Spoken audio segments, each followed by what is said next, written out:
It's cultural also in that way. Like Dutch people are like, this is stand-up comedy or this is improv, so this is an American art form. And so this is the stuff I see on TV. Now I'm seeing it live. So they're like, oh, this is what it's like. Most of my audience has never been to a comedy show in their entire life. That's most of my audience. And so they're learning as they go about how this show is going to work. And then after the show, of course, they're all just like, shaking my hand like, that was the greatest thing I ever saw.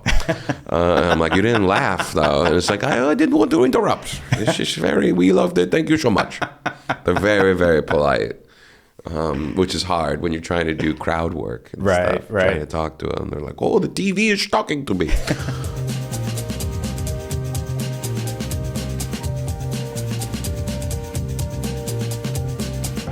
Hey everybody, it's Zack Newmark here, and you are with Damn Yankee, the show that sits down with your favorite English-speaking entertainers as they pass through the Netherlands, and those English-speaking entertainers based here. Today we're joined with Matt Castellvi. He's an accomplished Cuban-American comedian with over 15 years of experience entertaining audiences around the globe. Born and raised in my hometown of Chicago, Matt honed his craft at the city's legendary comedy institutions like Comedy Sports, the Annoyance Theater, I.O., and Second City. Matt is currently based here in Amsterdam. He's a cast member at the world-renowned Boom Chicago Theater, and he's touring his stand-up all across Europe and elsewhere. Matt, thank you so much for joining us. Thanks for having me. This is awesome. I agree. Love it. Great, cool, dude. I love hanging out with another Chicagoan. Yeah. Chicago, we're the best. Chirac, baby. We're here. How is it that you wound up here in the first place? So I ended up here back in around 2018. I was touring through Europe with my partner, Stacy, and we did one of the shows in Boom Chicago. Met the people out there, and then the following year we did another tour throughout Europe, and then made our way to Amsterdam. And it was just happened to be good timing because they needed a couple of new cast members at the time, and so they asked if we would like to join the cast, and we said, yeah, fucking windmills are great, let's do this. Signed a contract for about a year, and that was in January of 2020. And so we signed the contract, did about a month of shows, and then COVID hit, at which point we decided we're not going back to the States, and we decided to just stay here and continue doing shows. And we've just been doing shows here ever since. How long had you and Stacy been together at that point? About 7 years. 7 years. And now? No longer, yeah. Yeah. What happened there? Yeah, thanks for bringing that up. It wasn't working out after COVID kind of killed all the relationship. Right. I fell into a deep depression, truth be told. I was like real despondent. I don't know if anyone remembers that time, but the world was coming to an end. They were saying that we couldn't gather as a species anymore. And so I was like, well, I kind of devoted my entire life to, gathering as a species. Having people gather as a species together. So that's going to be a little bit rough for me. So I was really upset, and the relationship, of course, fell apart due to that.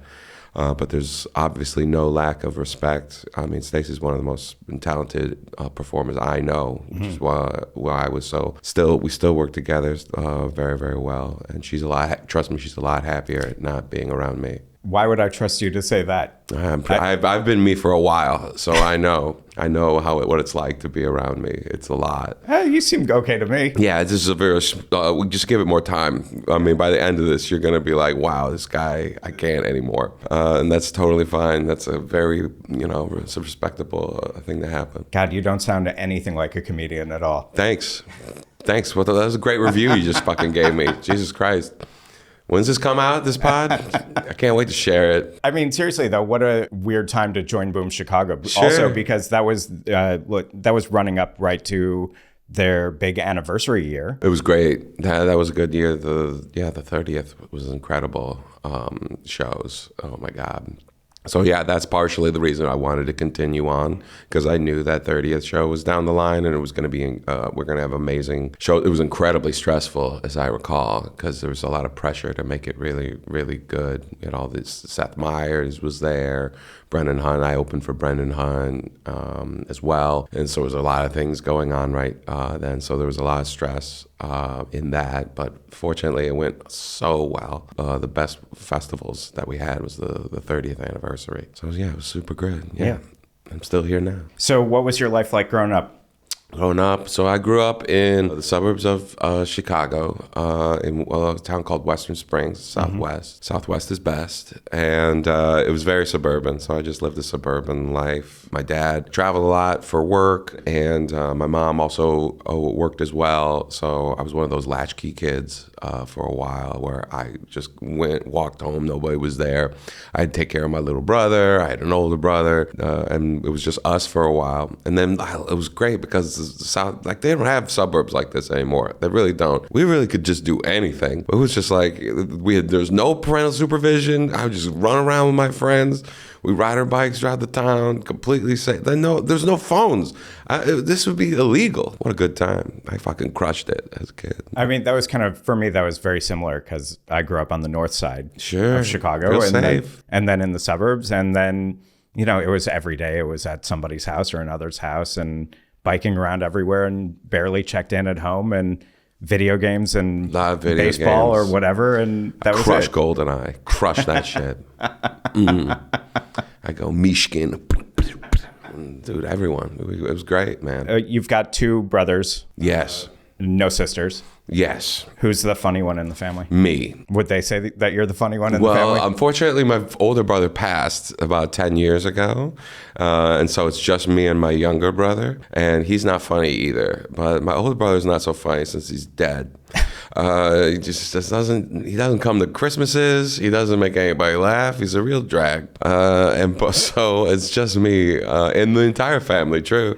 Like cousins, they're not funny either. I'm like this weird anomaly in the family. Are either of your parents funny? I would say they're funny. I think they're funny, but when people ask that, I was like, I can't be like, you gotta talk to him. He's so funny. And they're just really soft spoken. And my dad laughs a lot. My dad's more of a laugher.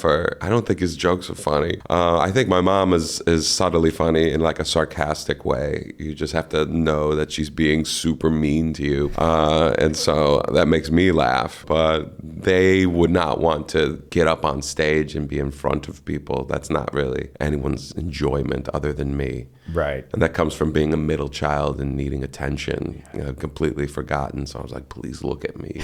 I need someone to look at me. Your dad's born in Cuba? Born in Cuba, yeah. How old was he when he came to the U.S.? Young. He was maybe like 4 or 6, something like that. And then they escaped Castro with my grandparents and my aunt. And there was a myriad of other cousins. Went to Miami. First they went to Venezuela, then they went to Miami, as the story goes. And settled there. My grandma had my uncle. I had my uncle. And so at that point, we're in.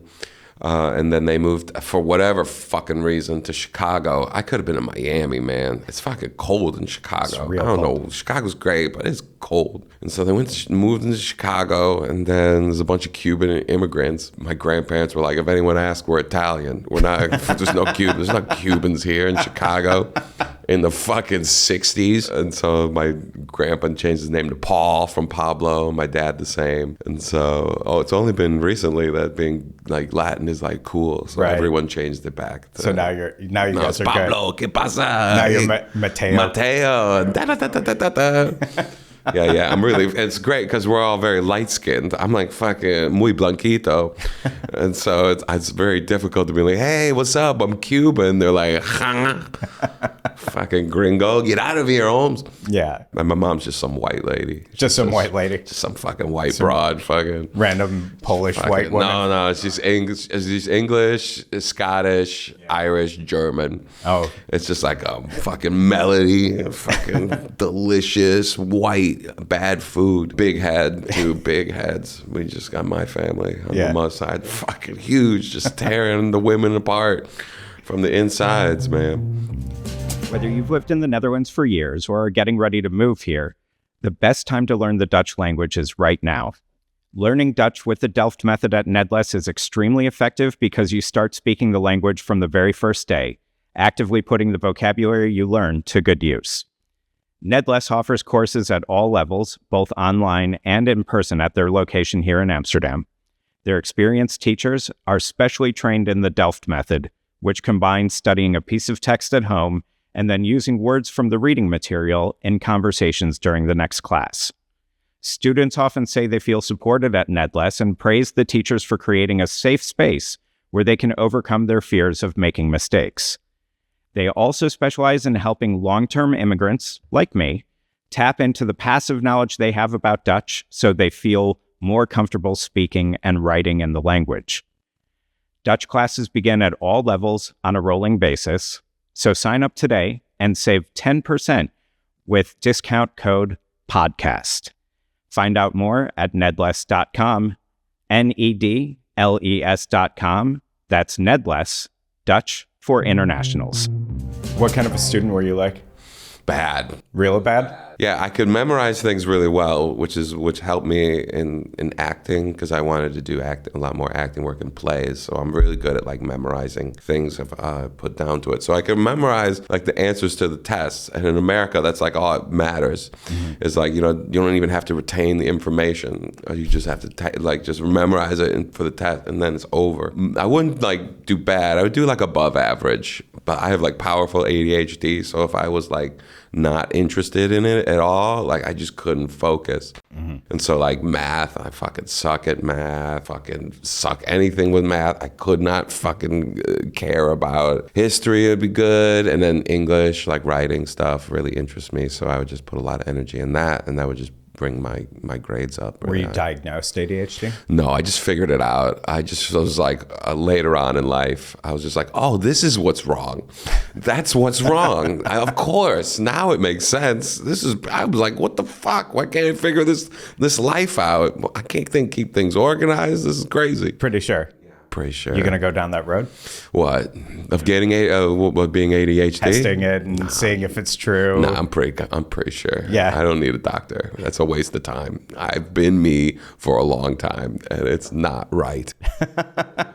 I get it's nice laser focus. Like if I get like super interested in something, I'm like obsessed with it, and like that works good with comedy because that makes me write my jokes like I'm really interested in my joke, so I'll write a whole song or a whole thing, but it's just a race against the clock because my attention span is so short. So I have to finish these projects in the small amount of time because if I don't, I'll lose interest in them, and then I'll move on to another obsession, and then I'm like, well, I have all these half-finished obsessions. It's definitely a challenge. Do you make time to write? Yes. Like, do you make time every day to write? Yes, I schedule time out of my day to write, no matter what. So I don't have a lot of shit to do. Yeah, my life is great, and so like I fucking wake up with nothing to do, and so I make sure that I go get some coffee, and while I'm having that coffee, I'm writing jokes. Yeah. Like that's just the dedicated time for writing jokes.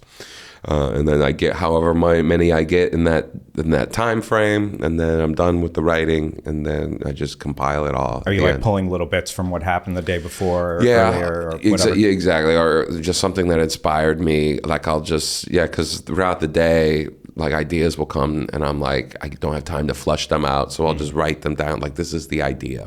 This is the thing, or this is the story that happened. And then when I have my writing time, I go through all that stuff and I'm like, oh, boom, boom. I'm like, all right, this was this. All right, well, how do I expand on that? How do I enhance that to make it a little bit better? How do I bleed that into this bit? And then so it's all just like these puzzle pieces. And I just write it all then because I'm going to likely perform it later that day. Where'd you put together that habit? Did you put that habit together when you were, studying English or writing? That's mainly for stand-up. So I've been doing improv for most of my career for like about 15 years. And with improv, obviously, I don't need to write. Mm-hmm. And so, and it just came natural and all that stuff. So back in 2016, 2017, I moved to Boston for a year to perform with Improv Boston. Okay. And so from Chicago to Boston, we thought there would be a lot more improv stuff, but there wasn't. There was 2 improv theaters, and we were already at the top of one. So there was just less shows to do. And so At that time, I was starting to be getting like Jones. I was like, I need to perform more. I'm only getting on stage twice a week, which is not enough for me. So I decided to start doing stand-up. I took a stand-up class just for fun. And then I like dedicated and made that my obsessions. Like, I'm going to do stand-up for 3 months. And if it's no good, then I won't do it ever again. And so with that promise, I knew that I had to, all right, what do stand-up they write? So I have to get material. And so at that time, I was just, and I had a lot of free time then too. And so I was just like writing, making sure I had something. It was such a hard, because it was new to me. I didn't know how it worked as well as I did improv. So I just wrote a lot. And the only time that I knew it worked was when I sat down and wrote, is when I dedicated time to do it. I was like trying to get something in there because I knew I had a show and I knew I needed jokes for the show. And so I was just like, well, what's going to work? What do they want? I'd rather have more than less jokes to pick from. And that habit I've just found to be integral to the comedy, having more jokes than less to pull from. Whether they're good or bad, and I teach the same to my students. I mean, can you really teach stand-up? You can teach, mechanics of stand-up, right? Because the thing with stand-up, and this is why, because I took a stand-up class. And what it taught me, it didn't teach me more of, it taught me obviously some like tricks and things to do, but what it really did was it demystifies the art of stand-up, which is like, it's so cloak and dagger, and there's so many gatekeepers, and no one wants to tell anyone exactly how does this work. And so if you're trying to get into stand-up, there's no roadmap. There's nothing. It's just like, and no one wants to be your friend and stuff. And what the class did is kind of demystified it a little bit and showed us like, well, these are the mechanics of stand-up. No one's going to tell you this, but this is kind of how it works. This is what a set's going to be like. This is how the show's going to work. This is what you should do from my experience. And I take that into my classes, and I combine that with just some basic joke structuring, because all jokes are essentially the same. It's all the same jokes. It's just it's all the same skeleton. They just put different dressing on it based on what kind of a comedian you are. And so no one owns a joke that's like has the rule of threes in it. No one owns the joke that my wife is difficult. All right. And so you can kind of be like, you see what works with these comedians? How about you apply that same joke structure, that same beat to your life experiences? Because audiences, they are also trying to learn how to watch the show, and so they need to be kind of taught like, this is the beats of the show and this is the beats of the set, and ultimately every joke is just misdirection. It's just like, you think I'm gonna go one way and it goes another way, and we laugh. And so once you kind of learn these kinds of things, you're like, well, how do I apply that to this kind of joke or in this kind of story that I'm trying to do? How do I misdirect the audience to make them laugh? And that's all we're trying to do, is we're trying to make the audience laugh. And so it just gives some tricks how to do that. Ultimately, some people are funny, some people aren't. I mean, I can show you the door, but you got to be the one to walk through it. Right.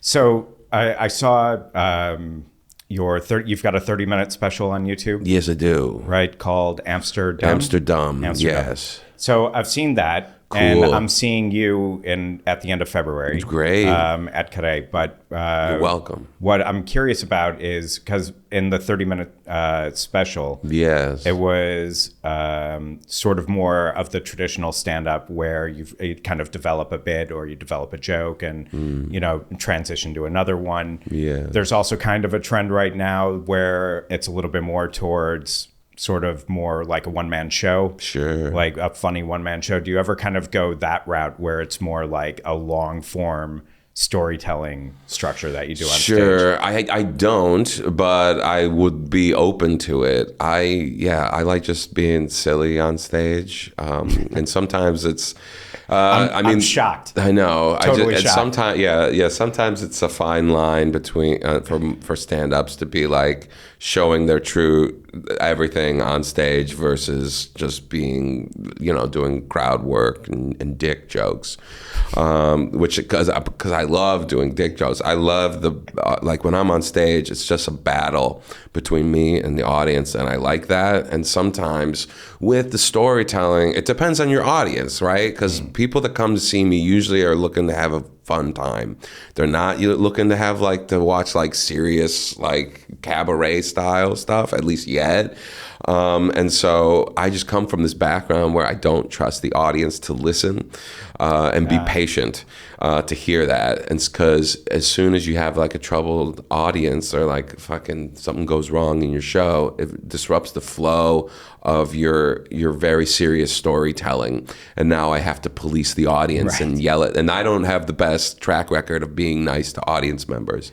I have very little patience for people interrupting, not only me, but any comedian on stage with their bullshit. And so when that happens, I'm very aggressive and confrontational, because the only time I get to do confrontation is when I'm on stage, when I'm in behind my Matt Castellvi stand-up character's face. And so then I get to be extra mean and I get away with extra stuff. And so it's really just an outlet for me to scream at people. And it's sort of like the Matt Castellvi without social barriers. Yeah, it's great. Oh, I get to yell I get to say so many mean things, and that brings me such joy.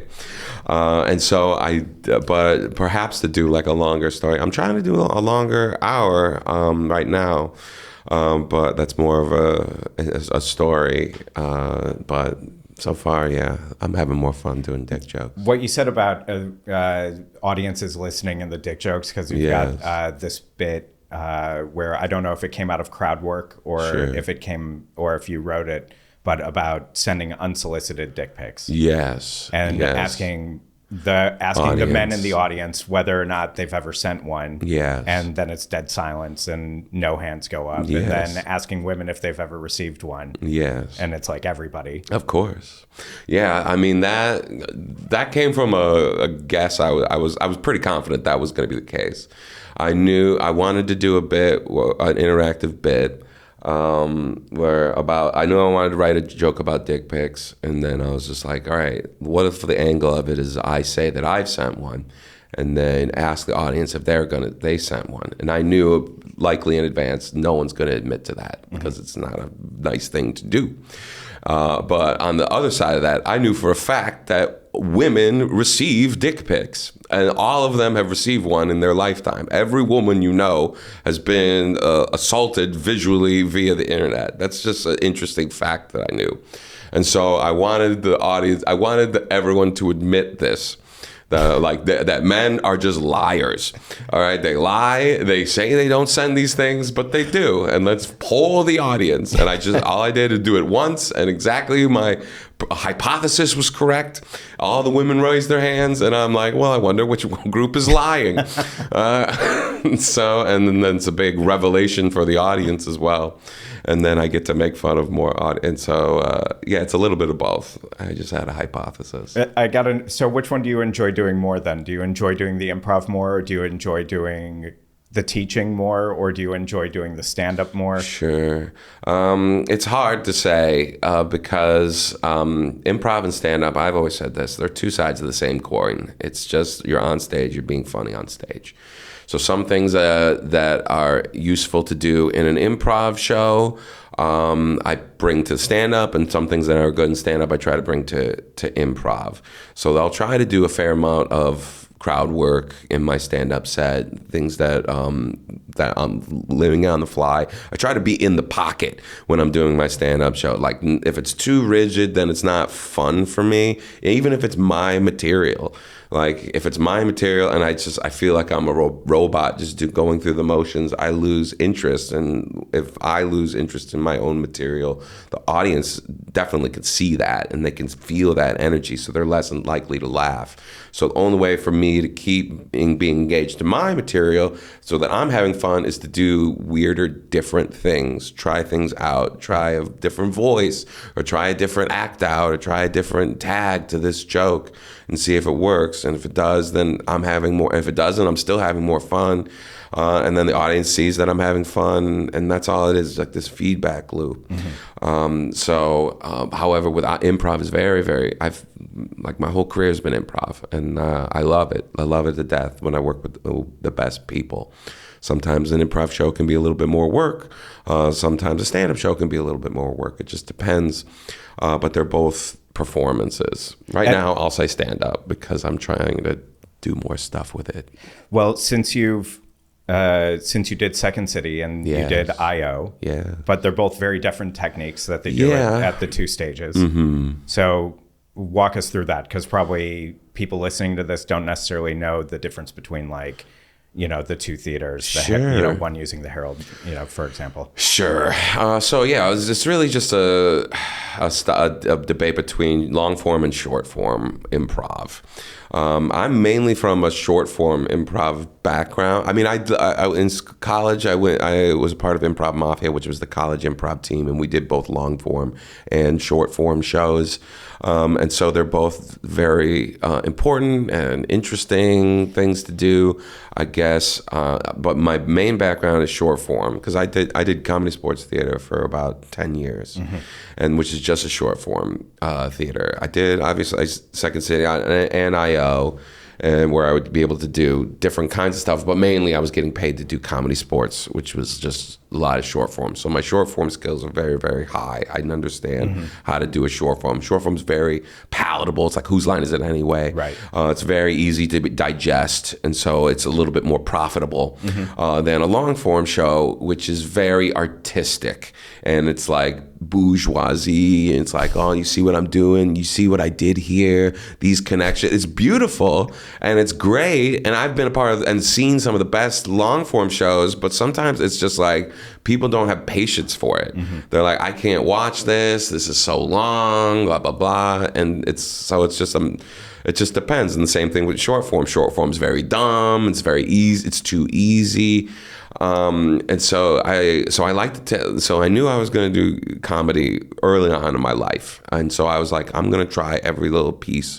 So like I did a lot of sketch stuff too, short form stuff, long form stuff. I was part of a touring improv group, and then another touring duo group.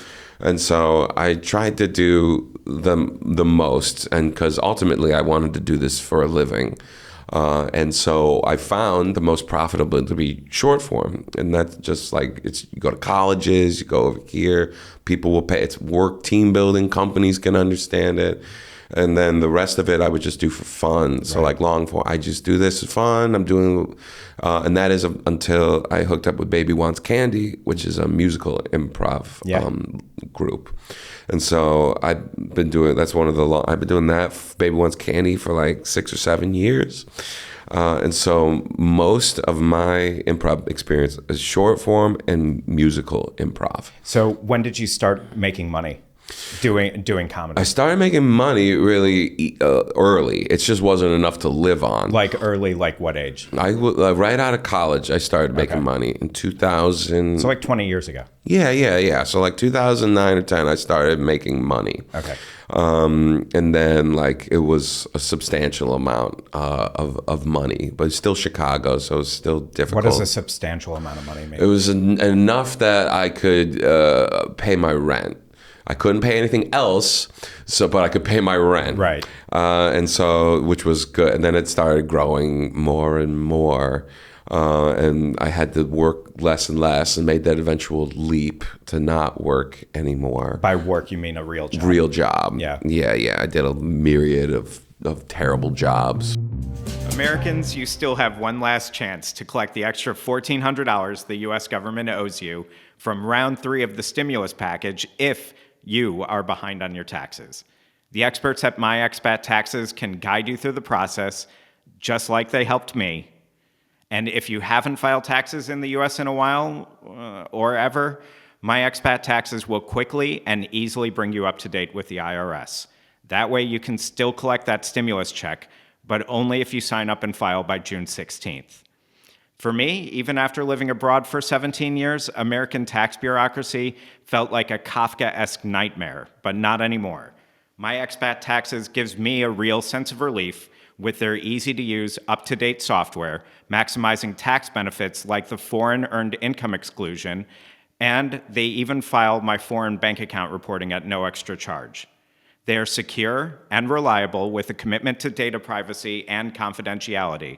So whether you're catching up or simply filing your return on time, let the experts at My Expat Taxes wipe away your tax anxiety. And use discount code DAMNYANKEE to get 10% off your purchase. That's DAMYANKEE, Damn Yankee, at myexpattaxes.com. Your life just got a whole lot easier. Tell me your myriad of terrible part-time jobs. I can't even remember them all. I did a lot of like customer service. I did a lot of like telemarketing. I worked for like companies that were like scamming people that during the financial crisis.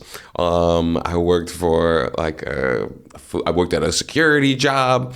I worked like as a greeter for like a fucking tech company's convention show. I was just like, everything I did, I was just like, I hate this. Anything that was in the morning was like, this is hell. Every single one of these sounds terrible. It was awful. Yeah, it was really bad. Companies, and I got fired a bunch. People were like, you should just do comedy. And I'm like, you're my boss. I need to eat. So that was fun. So yeah. So I kept relying more and more on how can I get comedy to pay for it. If you started getting paid around 2009, how old were you, or what point was it? So I was like 20. Like full-time. I was like 23 when I started getting paid for Comedy Sports, and then I went like full time, maybe like 6 or 7 years ago. Truly. So you were still working before you moved here? Yeah, I really well because what happened, I moved to Boston, and then we moved back to Chicago, and then we were doing like this transition period where we weren't working, and then we were doing like huge swaths of tours, and then we'd come back and we would have to do like a weird job here and there, and then do another crazy tour where it was profitable. Which ultimately left us the freedom to go to Europe and have this opportunity. Like, hey, you want to stay here? It's like, well, we don't really have anything we don't have a place or a job. We're just kind of these nomads. So yeah, let's try it out for a year. What were your parents like when you told them you were doing this full time? Terrified still to this day. My mom, they're all very supportive, but my mom is just a very anxious person, so she's just very worried about everything in the future that's going to happen. And so like she's always just concerned, like, well, just I don't know if this is gonna be okay. Are you sure you can eat? And my dad is just like, yeah, man, you need to know what's up, man, you got it. It's great. You on stage. That's so funny.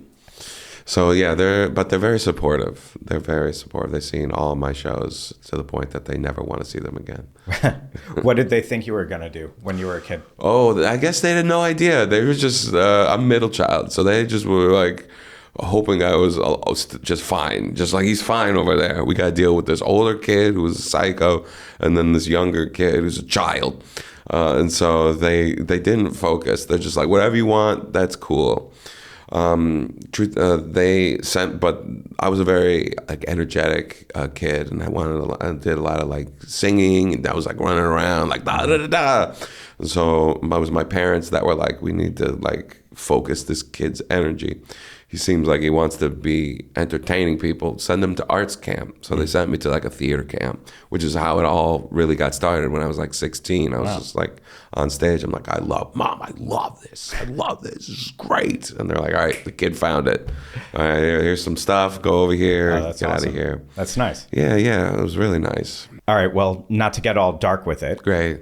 But you said your brother died 10 years ago. Yes, I did. How'd your brother die? OD. He had a drug problem, and he also had he had like seizures early on, and coupled that, he was abusing drugs. We found out much later. It was a crazy surprise to us, especially to me, because I just thought, but then once you found out later on, it's like, oh, all of this is connected. I understand now. He was having these seizures because he was having withdrawals from these drugs. And my parents kind of concealed that from the kids. I think they knew that he was having these problems as well. And then he graduated and then met up with the same crowd. And then one day, boom, just fucking dead. Was it hard for your family to accept you moving out here, since that was just a couple of years later? Yeah, and there wasn't. They were just happy that I'm supporting myself. I mean, the main thing is they were very concerned about what they were going to do to support me, if they were going to have to support me financially. And then I got this job, and so like my mom's just like, keep doing the job as long as they pay you. Let them continue to pay you, and you need to sit there. And so there is a bit of sadness in the sense that after that time, of course, we're all very close. Our family's very, very close, and we continue to be. And so with me being here, it makes me very far away from my family.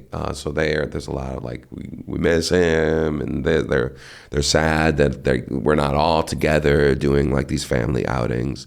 But what's good is they have an excuse to come to Europe and visit me, which is they wouldn't normally have. Right. So they're sad, but they're glad in a way. And what's your life like here now? It's great. I really love it here now. So I work full time at Boom Chicago performing. So that's Wednesday through Sunday, and usually I will also catch another show Monday or Tuesday. And I just do those in the evenings. I do the shows, and then I go home, and then I chill. It's fucking great. Tell me about Matt Castellvi's... Castellvi, I fucking swear to God. I'm kidding. That's got to be like fucking the walking off this thing. Time today. I'm walking off my very hard to pronounce name. You're the only one that's ever fucked that up. Tell me about Matt's Amsterdam. It's great. What is Matt's Amsterdam? So your parents come out here. What do you take them to do? Sure. I mean, I take them to all the fucking places, man. I'm the resident tour guide here for everyone from America. And so when they come here, I take them to all the spots.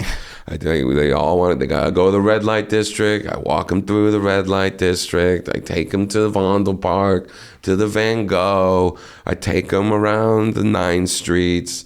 We get fucking some bread. We get some bitter ball and shit. We go to the Windmill Bar. Whatever they want. Or go to a rave. Everyone wants to go to a rave. What's the non-cliche Amsterdam stuff that you show people? I don't know if there is a non-cliche Amsterdam thing. Yeah, I usually will just be walking by places like, I slept over at this guy's house. And it's just like, it's autobiographical tours. That's like, oh, okay, that doesn't help me at all. And then, non-Amsterdam, Nord, take them to Nord. It's just the Straat Museum. I like the Straat Museum. No one likes to go out there. And then also they just like to eat. All these people like Did you ever give the Boom Chicago boat tours? I know Boom Chicago had a boat for a while back in the day. Yeah, they had a boat. That was before my time. I know those guys. I know Neil Robinson, which is because that evolved into Those Damn Boat Guys. Right. Which is a great tour company here in Amsterdam. And so I'm pretty close with them. I go to their thing. But you never did one of the boat tours? You never gave one of the tours? No, I never gave one of the tours. I could still. There's still time. I don't know. I could just make it up. That's what I think most tour guides are doing. What would you say is kind of the difference between the Chicago or Boston comedy scenes and then here in Amsterdam, the comedy scene? God. Well, it's a lot different in Europe versus America, for sure. In America, it's a lot more saturated with comedians. There's a lot of comedians. Boston's the worst. Boston is the absolute worst. There's like so many comedians, and it's such a small city. It's just so difficult for these poor guys to do comedy. It's a lot more brutal. Chicago's brutal, like competitive. It's just competitive, and people are mean and tribal for worse shows. And then like you get so little. Sometimes you get like a minute, 2 minutes of time to do a show, and there'd be like 40 people on the lineup. It's just so dystopian. Chicago's like that in another way. It's just bigger, so there's just a lot more opportunity. It's not like instead of 3 shows that you could potentially get on in Boston, there's like 25 shows that you can. So it's a little bit more. It's a little easier to just to get some stand-up time with some better rooms and some better comedy clubs, in my opinion. I'm sorry, Boston. And versus Amsterdam, I mean, both there's not as many shows. You can do maybe 1 show a night here. Maybe 2 on a Friday or Saturday, but the shows are better in the sense that there's more audience members, people are well behaved. It's an actual show. It's not just comedians in the audience waiting for their time to shine. It's actual people wanting to watch. But with that, obviously, it's you're doing it in English. It's people's second language. Most of the audience's second language, so it's not as rowdy. People aren't like super crazy. They're not cheering or anything. The laughs are a little bit lessened. The appreciation is still there. It's just the Dutch culture is just not a huge crazy culture. Russell Howard described it when we talked to him as being more like a patient audience, where they're listening, almost intently listening and waiting to give you that laugh. Yeah, they think of it more as the theater, for better or worse. They're just like, oh, this is a theatrical performance. I don't want to interrupt the performance with my laughter. I want to just enjoy it and understand the art of it. It's cultural also in that way. Like Dutch people are like, this is stand-up comedy or this is improv, so this is an American art form, and so this is the stuff I see on TV. Now I'm seeing it live. So they're like, this is what it's like. Most of my audience has never been to a comedy show in their entire life. That's most of my audience. And so they're learning as they go about how this show is going to work. And then after the show, of course, they're all just like shaking my hand, like, that was the greatest thing I ever saw. And I'm like, you didn't laugh though. And it's like, I didn't want to interrupt. It's just we loved it. Thank you so much. They're very, very polite. Which is hard when you're trying to do crowd work and stuff. Trying to talk to them. They're like, oh, the TV is talking to me. So yeah. Do you speak any other languages? A little bit of Spanish, not as much, and the tiniest klein beetje Nederlands. Did you ever think about trying to go all in on learning Dutch and trying to do a show in Dutch? No, I didn't think about that. First, I gotta know, like, how do you say, like, to go? So I'm like a little far behind. I'm a little far behind on my Nederlands, unfortunately, but I would be interested in that. Or do a show in Spanish. Have you ever? Yeah, I did improv in Spanish. Yeah. It's just a lot harder. I could do it. It's just it was so much work. And my accent I'm just so bad. And that would be the comedy, is the Spanish speakers would be laughing at how dumb I'm sounding. Yeah. And just like, me am fun, yeah. And just like, fucking idiot. So yeah, I thought about it, but one step at a time. No one's asked. You had a nice joke about that, I think. Which one? A Spanish joke? No, it was you were in Germany. Yes. And what's your line that you said that you wanted to do jokes for them in their native audience? Oh yeah, I was just I did a tour through Germany, and I was worried because I didn't think I'd be understood because I didn't speak any Turkish. Right. And so that joke gets me in a lot of trouble. Most people that aren't German love that joke. I'm just telling you, it's horribly offensive, and it hits on so many levels. That's why I love it so much. Austria liked it a lot. When you started doing your shows here, and you found that, because even when you perform at Boom Chicago, I'm sure you noticed that the audiences there, mostly it's English as a second language. Yes. Or there's a lot of, you have some Americans, some British people, some Australians, whatever. But then everybody else, English is their second, third, or fourth language. Yes. Even. So did you have to figure out did you have to adjust your set? Do you have to change your pacing so that your jokes land? Yes, that's 100% what I did. It was very conscious too. I noticed that immediately as I got here and started doing stand-up, that my jokes that were crushing in America and Australia were not being well received, And so it was just enough. And that's true everywhere. Fortunately for me, because I do a lot of shows all over. So every time I'm doing a show in a different country, I comb through my set and to find like what about this joke, is this a universal joke? Is this joke only funny because of these factors for Dutch audiences or this audiences? So I just have to really, really meticulously go through my set, which is what I did when I got here. I cut most of my material, and so I started out like brand new, and I started building Dutch material or jokes that were just were more universal, about dating, about my life, about relationships in general, something that people everywhere can relate to.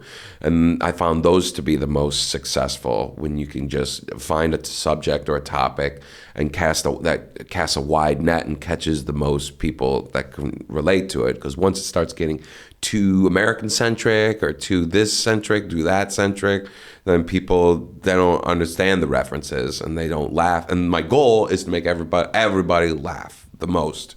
Most people laugh. That is my goal, make no mistake. And so I'm trying to do that. And so I have to really think about the culture, and I try to investigate the culture and find out. I talk to people, like what's going on in the news, what's going on here. And then ultimately you don't know, unfortunately, until you try it out on the stage. And so you try, you hope for the best. Right. Do people like that? And they don't? All right, I make a mental note. Austrian people don't know fucking Kelly Clarkson. I don't know. And so duly noted. Thanks. Right. I will change that to someone more appropriate. Next time I'm in Vienna, no Kelly Clarkson. Right. Deal. So yeah, I think about it a lot. I mean, if you've been here now for almost 7 years. 5 years. 5 years. So then how long would you say it took you to get good here? Relatively quick, actually. I was very good here. I mean, unfortunately, in Amsterdam, especially at that time, there wasn't a lot of stand-up in English. And there wasn't a lot of stand-up comedians that were in English and that were native here. It was and to this day, it's just a handful of us. Right. And so when I came on the scene, I just started hitting a bunch of shows because I thought I was only going to be here for a couple of months. And then it ended up being 5 years. And so I did a bunch of shows, and from those shows, I had more experience than most of the people that were here. I could go for like 45 minutes, and not a lot of people did at that level. And so I just when that just starts snowballing big time. More shows happening over here, and plus I have a lot of, for better or worse, I'm very American. And so when people see me, they just come to see, like, let's look at the crazy American. Right. And so, like, if you don't get the jokes, that's fine. I'm very animated. I say, like, I'm loud. So it's very insane to look at. I know it's like a circus act to that my show. So people just kept coming, and they wanted to see, and they'd laugh. The laughter would get more and more. Mm-hmm. And so, yeah, I got very good in the Dutch scene rather quickly. And so all you really need is 20 minutes of good material.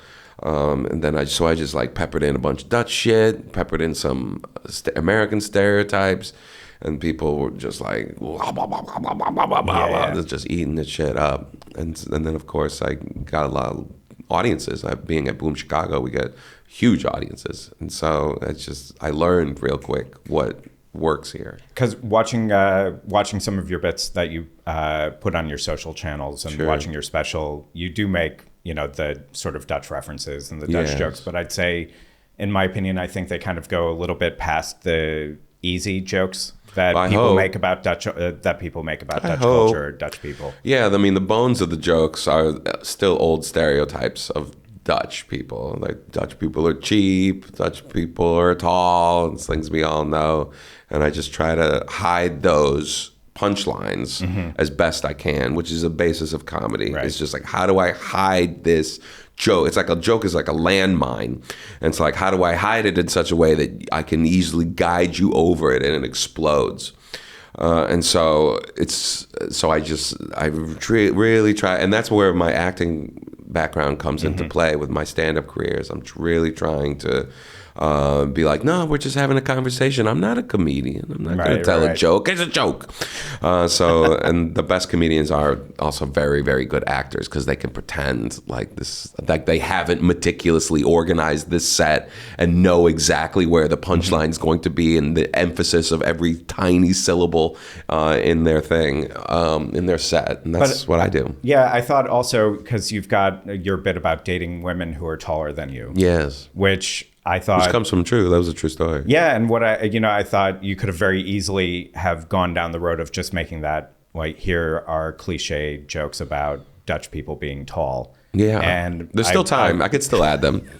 Is this a note? I can figure it out. No, I'm saying it's. They are tall, it's a nice bit because it's just kind of your experience. Of, I found those to be the best. Are the ones that come from your true experience, and all my jokes there's a little nugget of truth in there. They're inspired by true stories, and then silliness happens after the stories that I exaggerate or whatever. But they have to be birthed in truth. If there are so few of English speaking comedians here or native English speaking comedians here, is it more or less cutthroat than?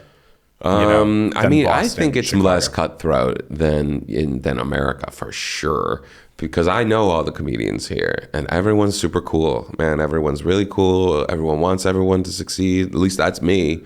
I want everyone to do well. I want everyone to have what I have and more.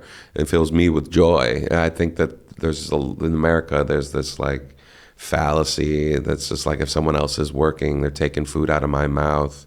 And I just think there's just enough comedy for everyone. There really is. There's enough shows for everybody. Is the comedians sort of have a reputation for I don't want to say boasting, but talking shit about each other, and especially when they bomb on stage. Yes. And is that the same here?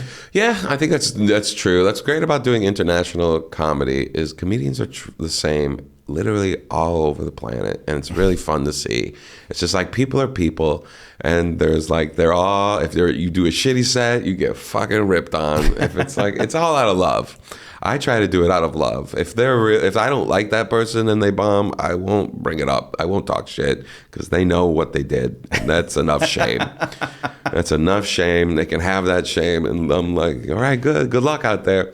But for people I like, I'm like, dude, you suck. You fucking suck on stage. I'm just like, yeah, because comedians, in a way, are not good at taking compliments, and so they just don't feel they're disingenuous. Are you one of the comedians that, are you more likely to celebrate your success or revel in your bombs? I think I revel in my bomb. Well, yeah, I think about my bombs way more than I think about my successes. I have a lot of great successes, and I can't remember half of them, but I remember every fucking bomb, every single one. I remember what I was wearing, what went wrong, how much sweaty I was, who was there, who witnessed every single one. And so, but I like to celebrate as well, but just not too much. I mean, the most of my celebration and braggadocious is a part of this character, essentially, that I've cultivated on stage, of like a super, boastful American guy. Yeah. So if I am doing that, it's because I'm like, I'm just fucking around. What's your biggest bomb? God, there's so many. There's so many to even think of. They're always. I've done school gigs. School gigs are the worst. Children are the worst, and they shouldn't be educated. Not except for mine. No. We'll see. We'll see. School gigs are the worst. I did corporate gigs that have been bad. I did a corporate gig. They paid me a shit ton of money for like this fucking rich person society. This was here in the Netherlands. These people own the sky. I don't know what they did, but there was the richest gentleman's club I ever performed at. My opener was a philosopher. And everyone had like suspenders and a pipe and a monocle. It was like fucking crazy. And they're like, write some jokes about Trump. And I'm like, well, I don't do that. And it's like, here's a check. You do that now. And I'm like, okay. I've never bombed. I bombed at the end of that. It was sweating bullets, just old faces, fossils staring at me. We like Trump. And I'm like, oh, I fucking made a mistake. That was a fucking bomb. Worst heckle? Worst heckle. Or best heckle?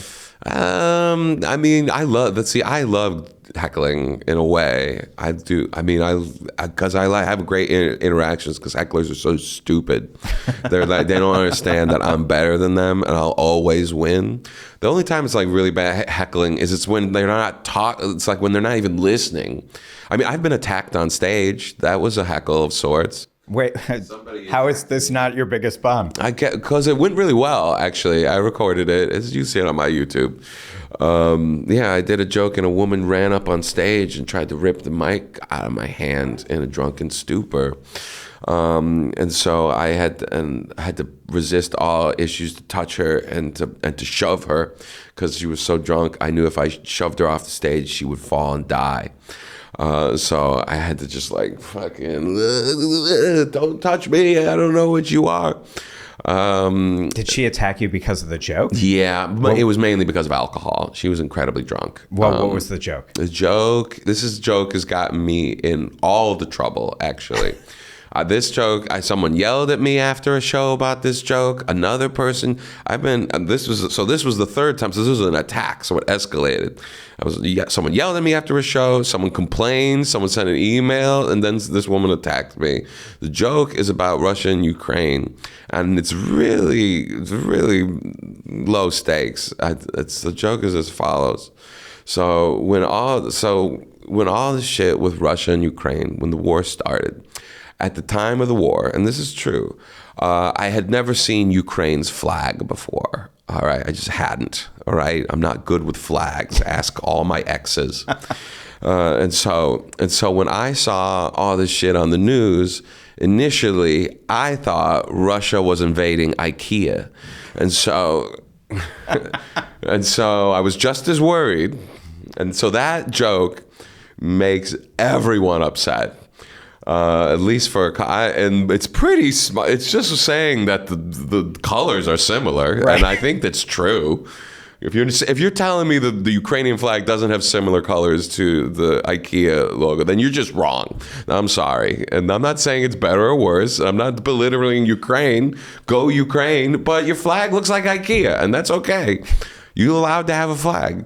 Don't stop attacking me and emailing me. All right, I can't stress it. And so you got attacked over that? Yes.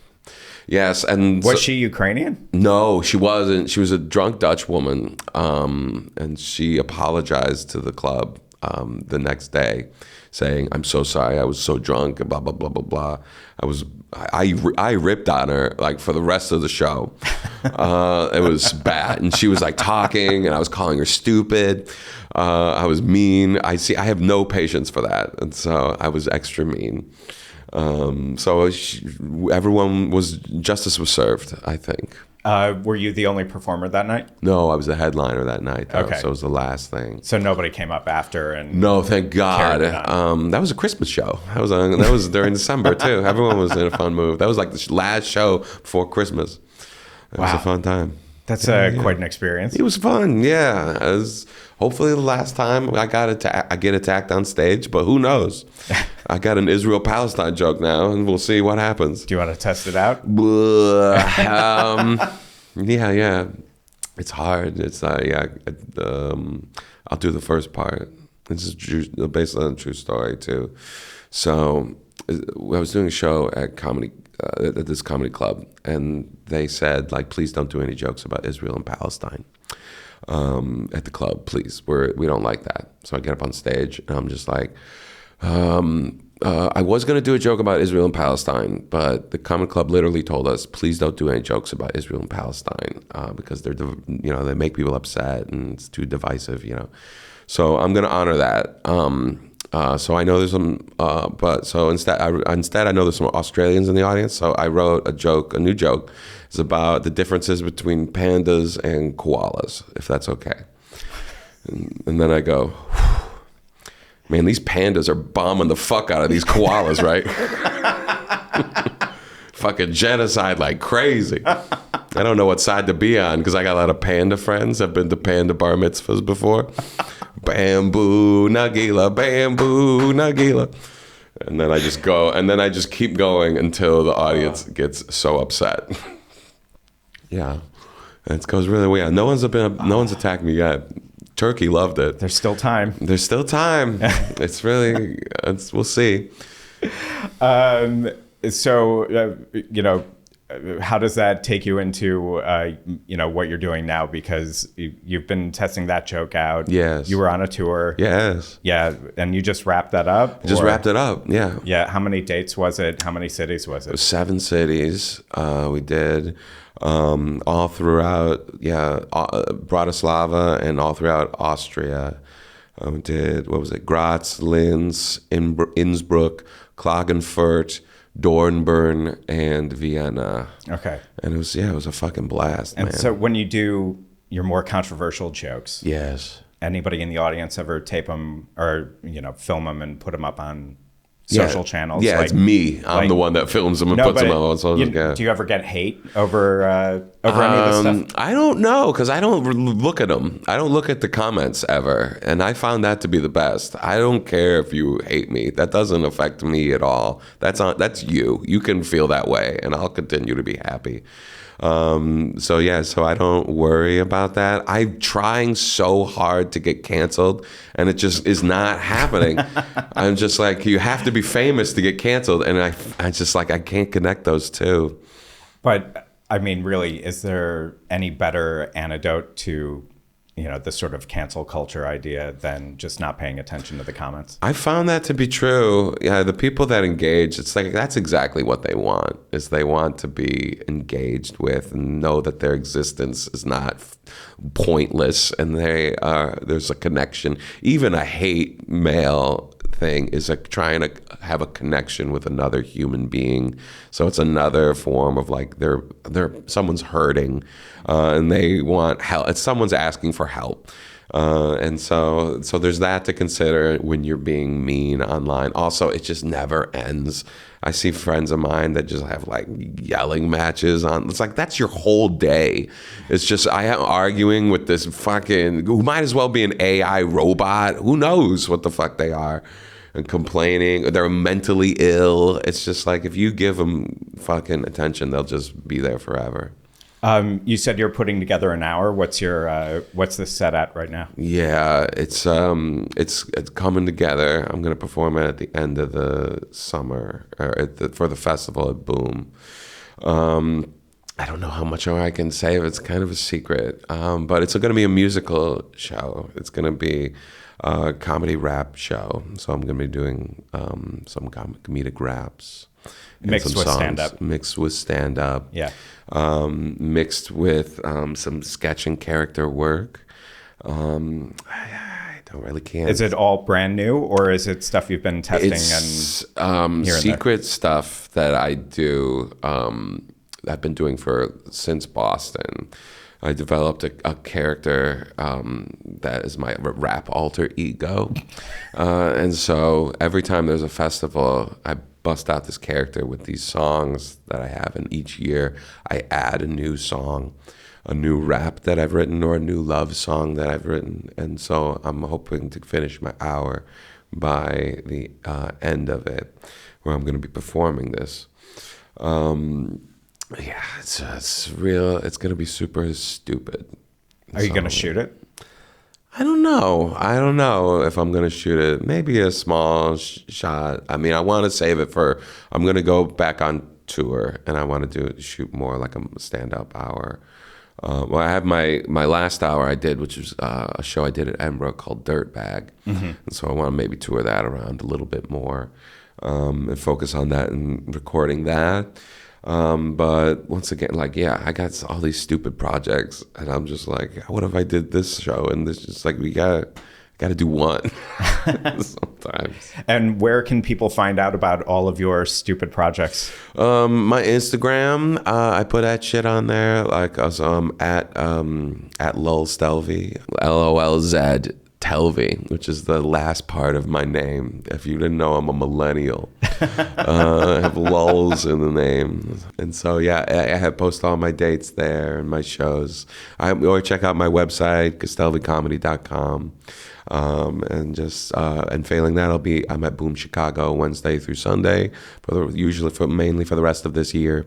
And so you can see me there performing, and mainly, of course, you want to see stand-up on Fridays at Comedy Embassy at Boom Chicago. See, I couldn't have done the plugs and the outro any better myself. I'm a professional, Zach. Really appreciate it. Matt Castellvi, thank you so much for joining us here at Damn Yankee. I had a blast, man. Thanks a lot. Really appreciate it. So if you're here in Amsterdam, and Matt Castellvi happens to be here in Amsterdam at Boom Chicago, go check him out over there. And otherwise, find him on his socials and find him on his website. Yeah, man, you got it. All right, Matt Castellvi, thank you so much. Thanks for having me. Peace. Damn Yankee is produced in partnership with NL Times, the top choice for English language news from the Netherlands. Founded nearly 15 years ago, NL Times grew to become the #1 site for information about this country, featuring more news stories every day of the week than any other website. Keep tabs on the latest top stories and breaking news from across the entire country, not only in Amsterdam, Rotterdam, and The Hague. Find out more at nltimes.nl. Damn Yankee was created by me and Peach Rizzo, who also produced this episode.